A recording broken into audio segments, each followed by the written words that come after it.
Hello, this is Rinki. Welcome to DElEd classes. और ये 4th semester के लिए नेक्स्ट चैप्टर है त्रिकोणमिति, ट्रिग्नोमेट्री।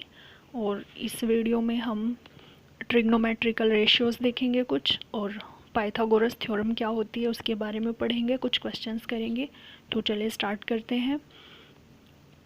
देखिए, ये एक त्रिभुज दिया हुआ है आपको, है ना, एक ट्रायंगल है जिसका नाम है ABC, जिसमें जो आपका B एंगल है वो 90 है, यानी समकोण है। तो ये समकोण त्रिभुज हो गया एक, है ना, इंग्लिश में राइट एंगल ट्रायंगल।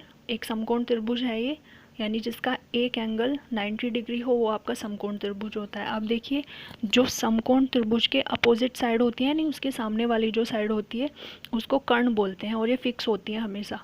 आप कैसे भी ट्रायंगल बनाओ, अगर एक एंगल उसमें 90 डिग्री है तो उसके जो अपोजिट साइड होती है वो हमेशा कर्ण होती है, ये वाली, ये फिक्स होती है, कभी नहीं बदलती। या फिर आप ऐसे कह सकते हो कि किसी भी ट्रायंगल में नहीं, वो ये 90 डिग्री एक एंगल होना चाहिए उस ट्रायंगल में, तो उसमें जो सबसे लंबी साइड होती है वो कर्ण होती है। ठीक है, यहाँ तक क्लियर है। अब देखिए, ये तो फिक्स है, लेकिन फिर हमारी दो चीज़ें और होती हैं ट्रायंगल में, एक बेस होता है और एक परपेंडिकुलर होता है। तो बेस होता है आधार और परपेंडिकुलर होता है लंब। तो ये दोनों फिक्स नहीं होते, ठीक है, ये एंगल के अकॉर्डिंग फिक्स होते हैं। जैसे आपका मान लीजिए ये C एंगल है ना, इसके लिए अगर हम बात करते हैं C के लिए, तो इसके अपोजिट जो साइड होती है ये वाली, यानी ये वाली, ठीक है, ये इसके अपोजिट जो साइड है AB, ये परपेंडिकुलर होगी। और बचा क्या, BC, वो बेस हो गया इस वाले एंगल के लिए। लेकिन अगर हम इस वाले एंगल की बात करते हैं A की, तो इसके लिए जो अपोजिट साइड है इसकी वो कौन सी है, BC। तो इस A के लिए BC परपेंडिकुलर होगा, यानी लंब, और AB आपका बेस हो जाएगा। ठीक है, ये वाली फिक्स होती है, ये कर्ण ही रहेगा, बेस और परपेंडिकुलर चेंज होते रहते हैं एंगल के अकॉर्डिंग। तो यहाँ तक क्लियर है। अब आगे चलते हैं। देखिए, ये है आपके ट्रिग्नोमेट्रिकल रेशियोज, यानी त्रिकोणमितीय अनुपात। ये sine theta, cos theta, tan theta, cot theta, sec theta और कोसेक थीटा। तो ये एक फॉर्मूले की तरह आपको याद करने पड़ेंगे सभी। साइन थीटा क्या होता है, लंब बटे कर्ण। कोस थीटा आधार बटे कर्ण। सिंपली आपको साइन, कोस, टेन, कोट, सेक, कोसेक ये याद करने हैं। और इसमें ये जो थीटा है, यहाँ पर कोई भी एंगल ले सकते हैं आप, A ले सकते हैं, B ले सकते हैं, C ले सकते हैं, कुछ भी, थीटा, फाई, कुछ भी ले सकते हैं। ठीक है, बस आपको ये याद होनी चाहिए। लेकिन एक और बात ध्यान रखना, जैसे ये आपका यहाँ नीचे लिखा भी है, देखिए ये साइन थीटा है, ठीक है, तो इसका मतलब ये नहीं होता कि ये साइन मल्टीप्लाई थीटा है।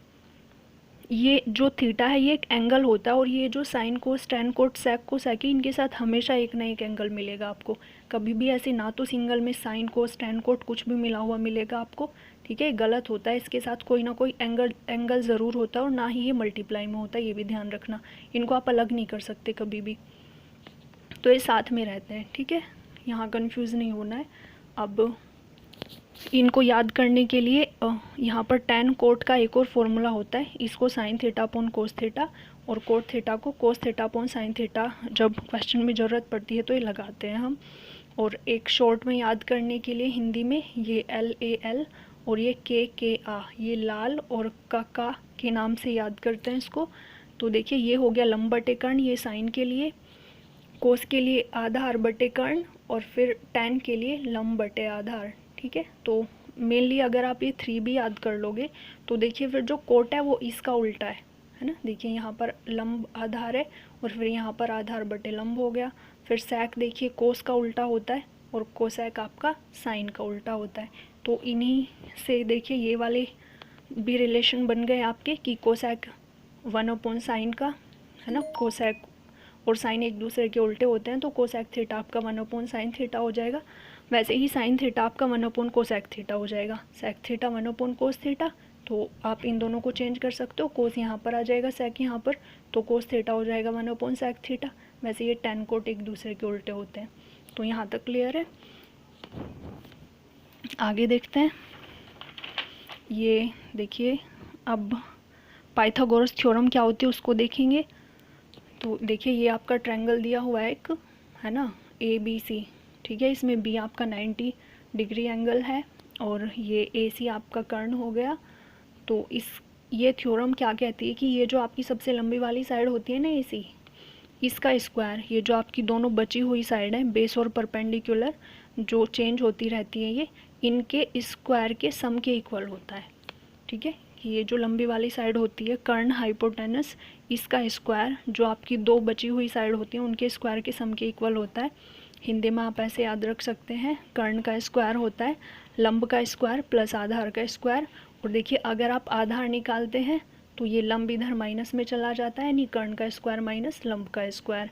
फिर वैसे ही जब आप लंब निकालते हैं तो आधार इधर माइनस में आ जाएगा, तो कर्ण का स्क्वायर माइनस आधार का स्क्वायर। ठीक है, फिर स्क्वायर नहीं लगा है।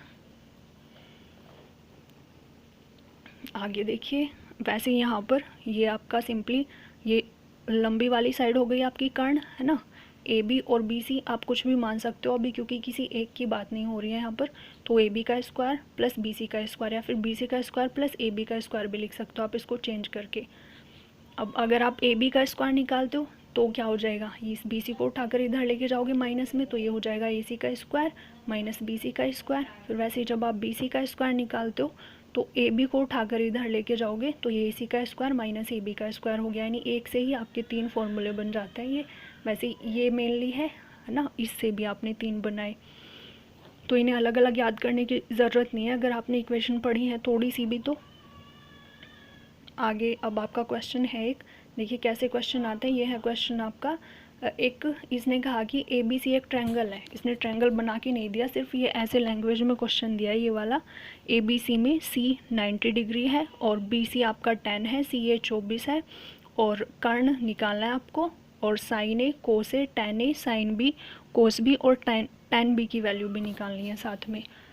तो देखिए कैसे निकालते हैं। पहले हमने ट्रायंगल बनाया सिंपली, ये ए बी सी ट्रायंगल हुआ। इसने कहा था कि सी पर 90 लेना है, तो जहाँ 90 बन रहा है वहाँ पर हम सी रखेंगे और यहाँ पर हमने ए बी रखा।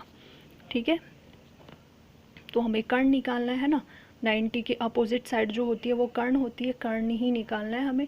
तो अभी हमने पढ़ा था फॉर्मूला, कर्ण का स्क्वायर होता है लंब का स्क्वायर प्लस आधार का स्क्वायर, है ना। तो ये देखिए कर्ण का स्क्वायर, लंब आधार आप कोई सा भी ले सकते हो, क्योंकि अभी हमें एंगल का पता नहीं हम कौन से का ले रहे हैं, लेकिन दोनों ही ऐड होनी है तो आप पहले कोई सी भी लिख सकते हो। तो देखिए 24 का स्क्वायर प्लस 10 का स्क्वायर, या फिर आप इससे ले लीजिए ऐसे। ये सबसे लंबी वाली साइड निकालनी है ना हमें, तो छोटी वाली दोनों साइड का स्क्वायर करते हैं, तो वैसे यहाँ पे करेंगे, छोटी वाली दोनों साइड का स्क्वायर करके ऐड कर दिया। अब देखिए जब भी हम ऐसे करते हैं और इधर स्क्वायर होता है ना, तो ये जो इधर का स्क्वायर है वो इधर रूट बन जाता है। ठीक है, अगर आप इक्वल है इधर यहाँ पर और यहाँ पर स्क्वायर लगा हुआ है तो वो स्क्वायर इधर रूट लग जाता है, स्क्वायर हट के, यानी जो स्क्वायर है वो इधर आके रूट बन जाता है। यहाँ तक क्लियर है। अब वही ऐड करेंगे तो 6 7 6 आया, फिर इसका रूट स्क्वायर रूट हम पहले कर चुके हैं, तो देखिए कैसे करते हैं, वही इसके फैक्टर किए सिंपली, 2 2 13 13 ये फैक्टर आए। अब स्क्वायर रूट है तो हम दो में से एक बाहर लेते हैं, एक दो के पेयर में से एक बाहर लेते हैं। देखिए ये दो दो एक पेयर हुआ, यहाँ से एक बाहर 2, और 13 का भी एक पेयर है, यहाँ से 13 बाहर, तो 2 और 13 मल्टीप्लाई करके कितना हुआ 26, तो ये इसका कर्ण आ गया। अब कर्ण निकालना था हमें, वो हम निकाल चुके। अब देखिए sign A cos A tan A, और ये साइन बी कोस बी, और ये टैन बी, ये कैसे निकालते हैं। तो अभी हमने पीछे पढ़ा है कि साइन ए का फॉर्मूला क्या होता है, लंब बटे कर्ण, ये शॉर्ट में लिखे हैं मैंने, लंब बटे कर्ण। अब देखिए ए के लिए, है ना, ए की बात हो रही है ना यहाँ पर, ए एंगल की, तो ए के लिए जो लंब है वो कौन सा होगा, इसकी अपोजिट साइड बी सी है, तो बी सी लंब हुआ, और बी सी कितनी दी हुई है हमें 10, तो ऊपर 10, उसके बाद कर्ण कितना है, कर्ण हमने अभी निकाला है 26, तो चाहो तो आप यहाँ पर लिख सकते हो 26।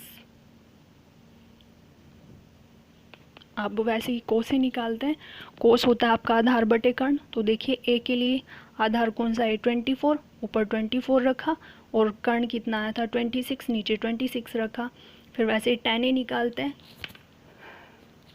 टैन ए होता है लंब बटे आधार, और लंब क्या है आपका ए के लिए है ना, तो ये बी सी यानी टैन, और फिर आधार कितना है आपका 24 ए के लिए, तो ये हो गया। अब देखिए अब वैसे ही आपको साइन भी कोस भी टैन भी, इस बार बी एंगल के अकॉर्डिंग निकालना है आपको।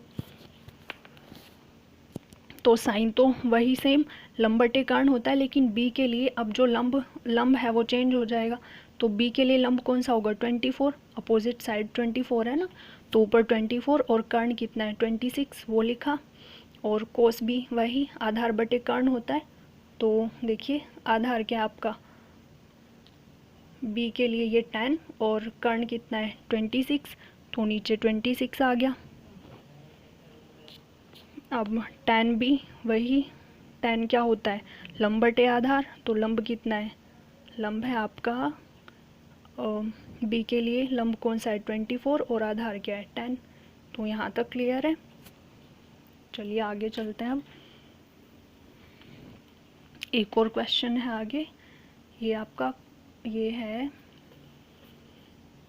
cos 60 is equal to 1 minus 2 sine square 30, फिर उसके एक और इक्वल है फिर 2 कोस स्क्वायर 30 माइनस 1। तो इसमें क्या रहा है कि इसने 3 वैल्यूज़ दी हुई है, मतलब 3, और इन तीनों को इक्वल इक्वल दिखाना है। तो हम इन्हें सोल्व करते हैं। इन्हें सोल्व करने के लिए आपको एक टेबल याद करनी होगी जिसमें 0, 30, 45, 60 और 90, तो वो मैं लास्ट में बना के दे दूँगी, आप वहाँ से चेक कर लेना। आपको ये वैल्यूज़ याद होनी बहुत ज़रूरी है। तो देखिए कोस 60 की वैल्यू होती है 1/2। यहाँ तक क्लियर है, ये ख़त्म। अब हम इसको लेते हैं सेकंड वाले को 1 माइनस 2 साइन स्क्वायर 30 को, तो 1 वैसे ही रहेगा, माइनस लगाया, उसके बाद 2 भी वैसे ही रहेगा। हम साइन 30 की वैल्यू रखते हैं, साइन 30 की वैल्यू होती है 1/2। अब इसका स्क्वायर है तो हम इस वाली वैल्यू का भी स्क्वायर करते हैं, ये किया हमने। उसके बाद इसको सिंपली सोल्व करना है। 1 माइनस 2 मल्टीप्लाई 1/2 का स्क्वायर करेंगे तो 1/4 हो जाएगा। फिर हम इसको कट कर देते हैं, 2 1 जा 2 और यहाँ पर 2 2 जा 4, तो 1/2 बचेगा, वो यहाँ पर लिखा। ये 1 माइनस पहले से था ऊपर। अब देखिए ये 1 है और ये हाफ है, तो 1 में से अगर आप हाफ माइनस करोगे तो हाफ ही तो बचता है। तो यहाँ तक क्लियर है। अब आगे चलते हैं। ये है 2 कोस स्क्वायर 30 माइनस 1, इसको भी वही 2 वैसे ही रखा। कोस 30 की वैल्यू होती है √3/2, फिर उसका स्क्वायर है तो हमने इसका भी जो वैल्यू है उसका भी स्क्वायर किया, फिर माइनस, ये माइनस सिंपली, और ये 1 यहाँ पर 1, फिर वही सोल्व किया। 2 मल्टीप्लाई √3 का स्क्वायर, जब भी हम किसी रूट का स्क्वायर करते हैं ना तो वो रूट का साइन हट जाता है, तो यहाँ पर 3 बचेगा, और 2 का स्क्वायर करेंगे तो वो 4 आ गया, फिर माइनस 1, उसके बाद 2 से इस 4 को कट करेंगे 3/2 बचेगा। ये रहा यहाँ पर -1, 1 के अपोन में 1 लिखा, सिंपली सोल्व किया, एलसीएम आ गया 2, 2 1 जा 2, उस 1 के ऊपर मल्टीप्लाई की 3, -1 2 जा 2, अब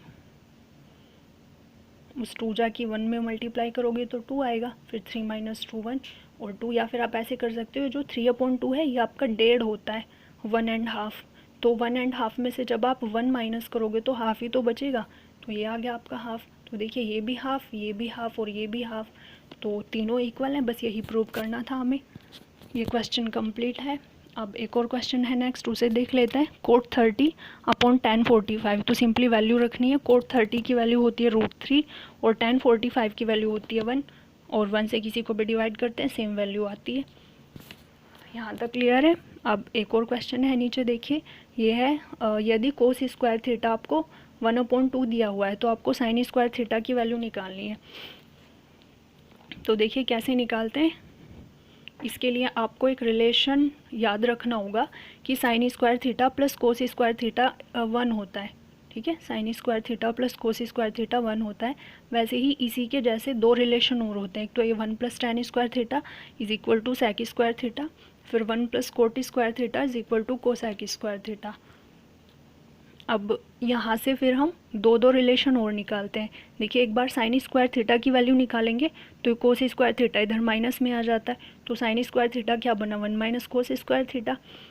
अब वैसे ही हम एक बार कोस स्क्वायर थीटा की वैल्यू निकालते हैं तो इधर साइन स्क्वायर थीटा को माइनस में ले आते हैं, तो कोस स्क्वायर थीटा क्या बन जाता है 1 माइनस साइन स्क्वायर थीटा। तो 2 वैल्यू यहाँ से मिली ना, इस वाले से 2 और निकाले हमने, वैसे इससे 2 और निकाल लेंगे, वैसे इससे 2 और निकाल लेंगे, तो टोटली हमारी 3, 6 और 9 हो जाते हैं ये। लेकिन वो पहले जो 3 है उनका बेस ये होता है, बाद फिर सेकंड वाले जो 3 हैं उनका बेस ये, यानी इन्हीं तीनों से निकलते हैं वो।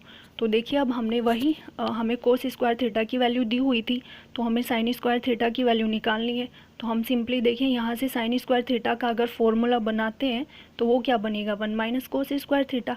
इसको इधर उठा के लाएंगे तो ये माइनस में ही तो जाएगा। तो देखिए sine square theta 1 minus cos square theta होता है। अब हमने ये क्यों बनाया, क्योंकि हमें कोस स्क्वायर थीटा की वैल्यू दी हुई थी और हम यहाँ पर पुट करेंगे। तो कोस स्क्वायर थीटा की वैल्यू क्या दी हुई हमें, 1/2 यानी हाफ, और 1 में से हाफ गया हाफ, यही आपका आंसर है बस। तो यहाँ तक क्लियर है। आगे क्वेश्चन है एक और, ये साइन थीटा दिया हुआ है आपको, साइन थीटा की वैल्यू 1/2, तो आपको थीटा की वैल्यू बतानी है। तो देखिए साइन थीटा 1/2 दिया हुआ है, ये आपने सिंपली जैसा है वैसा का वैसा लिखा। अब आपको बताना है कि 1/2 साइन में किसकी वैल्यू होती है। तो देखिए नीचे टेबल भी बनाई हुई है मैंने, ये देखिए साइन में 1/2 किसकी वैल्यू होती है, 30 की, यानी साइन 30 होता है 1/2। ठीक है, तो देखिए हम 1/2 की जगह साइन 30 रख सकते हैं ना।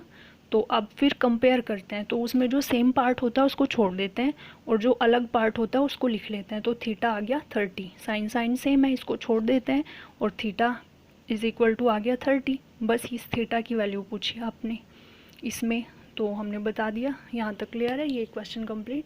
एक और क्वेश्चन है ये, वही tan 45 माइनस कोट 30 प्लस 2 कोस 30 माइनस साइन 90। तो बस इसमें सिंपली जो वैल्यूज़ हैं वही रखी हैं हमने। tan 45 1 माइनस इसकी वैल्यू √3 होती है और ये 2 मल्टीप्लाई, फिर कोस 30 की वैल्यू √3/2, फिर माइनस साइन 90 की वैल्यू 1।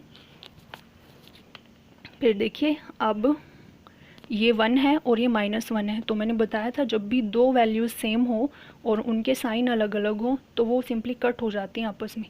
तो ये दोनों कट हो गई, ठीक है, ये और ये। अब देखिए ये √3 है माइनस का, और यहाँ पर तो ये भी कट हो गया 2 से 2, क्योंकि मल्टीप्लाई में एक ऊपर है और एक नीचे है, तो यहाँ पर भी √3 बचा। आप देखिए ये प्लस का √3 है और ये वाला माइनस का √3 है, तो ये भी कट के सिंपली 0 ही हो जाना है, तो पूरा 0 आ गया ये। नेक्स्ट एक और क्वेश्चन है, उसमें भी वैसे ही, ये sec 30 minus 2 cot 45 minus 4/√3 sine 30 plus 2 cos 0, इन सब की वैल्यू रखी, सिंपली सोल्व किया। सोल्व करने के बाद दो सेम वैल्यू आई और साइन अलग अलग है। देखिए यहाँ पर 2 आया और यहाँ पर प्लस का 2 है, यहाँ पर माइनस का ये भी कट, फिर वैसे ही 2/3 और ये माइनस का 2/3 ये भी कट, तो 0 आ गया। देखिए नीचे टेबल है, आपको याद करनी होगी, और इससे बहुत ज़्यादा क्वेश्चन आए हुए हैं पेपर में प्रीवियस ईयर में, तो ये तो आपको करनी ही पड़ेगी। तो इस वीडियो में इतना ही, थैंक यू। अगर कोई क्वेरी या डाउट हो तो आप लोग कमेंट बॉक्स में डाल सकते हैं। Thank you.